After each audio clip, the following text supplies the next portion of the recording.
Shalom saudara terkasih, salam jumpa bersama saya Romo Amo MSC dalam RSM Renungan 1 Menit pada Hari Raya Paskah ini. Selamat Hari Raya Paskah dan semoga kebangkitan Kristus mewarnai seluruh kehidupan kita dan mengantar kita kepada pembaharuan atau hidup yang baru dalam semangat kebangkitannya. Saudara, hari ini kita merenungkan tema Ia harus bangkit. Ia harus bangkit. Ini adalah kata-kata dari kitab suci.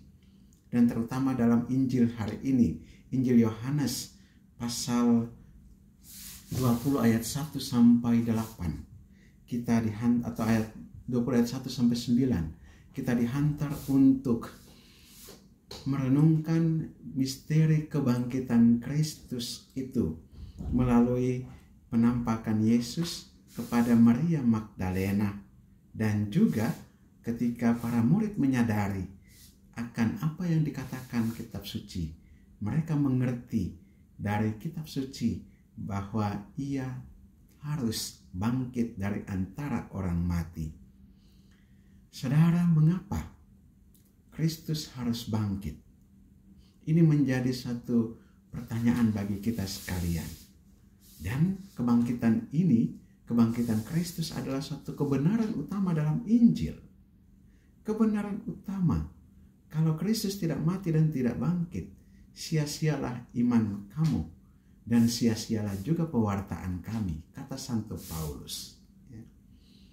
Karena itu, ia harus bangkit menjadi satu penegasan yang alkitabiah, sangat biblis. Penegasan kitab suci bahwa apa yang dikatakan kitab suci terpenuhi melalui Kristus yang bangkit itu. Saudara, kebangkitan itu membuktikan bahwa Yesus adalah anak Allah. Dialah putra Allah. Kebangkitan itu juga menjamin kemanjuran kematiannya yang menebus umat manusia, menebus kita dari dosa-dosa kita. Kebangkitan itu juga membuktikan kebenaran Alkitab. Yesus 3 kali menyampaikan kepada para muridnya sewaktu berada bersama dengan mereka bahwa Mesias harus menderita sengsara, ditolak oleh tua-tua, dia harus wafat dan bangkit pada hari yang ketiga. Penegasan 3 kali yang dilakukan oleh Yesus kepada murid-muridnya juga menjadi satu penggenapan dari kitab suci itu sendiri. Kebangkitan itu juga memastikan penghakiman orang fasik pada masa yang akan datang. Orang-orang fasik akan dihakimi melalui Kristus yang bangkit, yang memisahkan orang-orang yang fasik daripada orang-orang yang benar. Orang-orang yang benar akan mengalami sukacita kebangkitan yang mulia. Kebangkitan juga mendasari karunia Roh Kudus dan pemberian hidup yang kekal. Dan pelayanannya di surga sebagai pengantara bagi orang-orang yang percaya. Kebangkitan Kristus sungguh mendasari karunia-karunia Roh Kudus itu sendiri. Roh Yesus yang bangkit, yang dikaruniakan kepada kita. Kebangkitan itu juga memastikan warisan orang-orang percaya kelak di surga dan kebangkitan atau pengangkatan mereka ketika Tuhan datang. Kebangkitan memastikan bahwa kita memiliki harapan akan kehidupan yang kekal. Dan memastikan bahwa kita akan ditebus. Memastikan bahwa kita akan dipersatukan dalam persekutuan dengan para kudus di surga. Kebangkitan itu juga memungkinkan tersedianya kehadiran Kristus serta kuasanya atas dosa dan pengalaman hidup setiap hari. Kuasa kebangkitan yang menghancurkan dosa-dosa, kuasa kebangkitan yang menunjukkan kehadiran Kristus secara baru, termasuk juga dalam perjumpaan-perjumpaan, dalam penampakan-penampakan Tuhan kepada para muridnya, kepada siapa saja, dan bahkan sampai saat ini kita senantiasa hidup dalam Roh Kristus yang bangkit itu.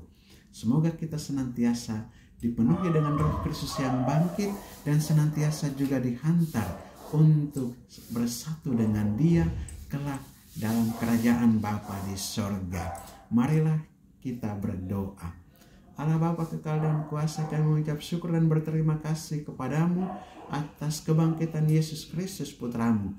Ia harus bangkit sebagaimana dikatakan di dalam kitab suci, di mana Engkau mengatakan sendiri firman-Mu yang menuntun kami untuk percaya kepada Dia yang bangkit dari antara orang mati.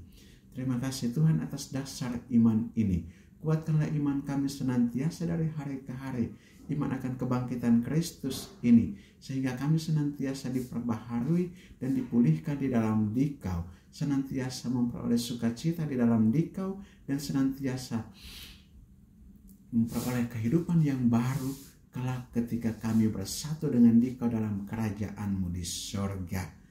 Demi Kristus Tuhan dan Juru Selamat kami yang hidup dan berkuasa bersama Dikau dalam persatuan dengan Roh Kudus Allah sepanjang segala masa. Amin. Berkat Allah yang Maha Kuasa dan tinggal atas saudara sekalian, Bapa dan Putra dan Roh Kudus. Amin. Saudara terkasih, apabila Anda berkenan dengan renungan ini dan belum subscribe channel ini, silakan Anda subscribe dan klik tanda lonceng untuk mendapatkan update renungan ini setiap hari. Dan bagi saudara-saudara yang hendak memberikan apresiasi atau komentar, silakan menuliskan pada kolom komentar channel ini atau masukkan wujud-wujud doanya untuk saya bantu dalam doa. Saya bantu dalam doa-doa saya, tuliskan saja pada kolom komentar channel ini. Bagi saudara-saudara yang hendak membagikan renungan ini kepada saudara-saudara kita yang lain, silakan dibagikan agar menjadi berkat bagi mereka. Selamat Pesta Paskah, Tuhan memberkati.